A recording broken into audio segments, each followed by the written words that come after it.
কিছুদিনৰ আগত জয়ন্ত মল্ল ডাঙৰীয়াই যেতিয়া আপোনালোকক খুব বেয়া ব্যৱহাৰ কৰিছিলে সাংবাদিকসকলক তেতিয়া কৈছিলে যে তেওঁলোকে বহু দিনৰ পৰা ব্যৱসায় কৰে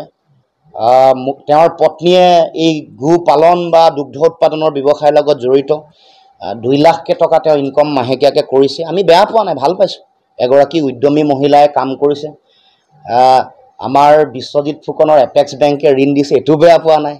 তেওঁৰ ছোৱালী পঢ়া শুনা কৰি আছে পঢ়া শুনা কৰি থাকোঁতে 1.5 লাখ টকাকৈ দৰমহা পায় হেতুও বেয়া পোৱা নাই ঘৰ লেঠা ঘৰতে মাৰিব লাগে কিন্তু যিসকলে গো পালন কৰি আছে গো পালনৰ সমবায় কৰা যিসকল আছে তেওঁলোকৰ পক্ষে সিদ্ধান্ত নোলোৱাকৈ কেনেকুৱা এনেকুৱা ৰাজঘৰীয়া হিতাধিকাৰী নিখাৰ ভিতৰতে সৃষ্টি কৰিব পাৰে সেই সিদ্ধান্ত ক'ত লোৱা হ'ল কেনেকৈ লোৱা হ'ল মুখ্যমন্ত্ৰী আমাক অকমান জনালে আমি বাধিত হ'ম আমি ভাল পাম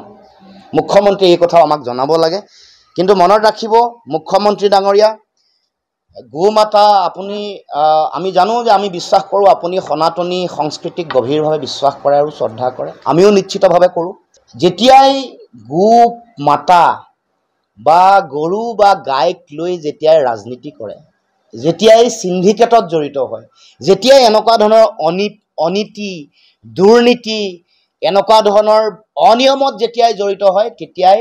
কোনো মানুহে ইতিহাসত নিস্তাৰ পোৱা নাই মই ইতিহাস কৈ দিব খুজিছোঁ দিলীপ শইকীয়া সোণোৱাল প্ৰফুল্ল মহন্ত ৰাজেন বৰা নকুল দাস লালু প্ৰসাদ যাদৱ আৰু ৰাবৰী দেৱী গতিকে মুখ্যমন্ত্ৰী ডাঙৰীয়া আপোনালোকে গৰুক লৈ গৰু সিন্ডিকেট গৰু খুঁটি প্ৰকল্প যিটো অসমৰ মানুহৰ অৰ্থনৈতিক স্বাৱলম্বিতাৰ মডেল প্ৰজেক্ট হ'ব বুলি কৈছিলে গ্ৰাম্য অৰ্থনীতিৰ তাক লৈ আপোনালোকে যিটো ব্যাপক দুৰ্নীতি কেলেংকাৰী সিন্ডিকেট সংগঠিত কৰিছে ইয়াৰ পৰা ভগৱানৰ অভিশাপত আপোনালোকেও নিস্তাৰ নাপাব আপোনালোকেও ইয়াৰ প্ৰাপ্য ফল পাব এই কথা আমি স্পষ্টভাৱে উল্লেখ কৰিছোঁ এইবাৰ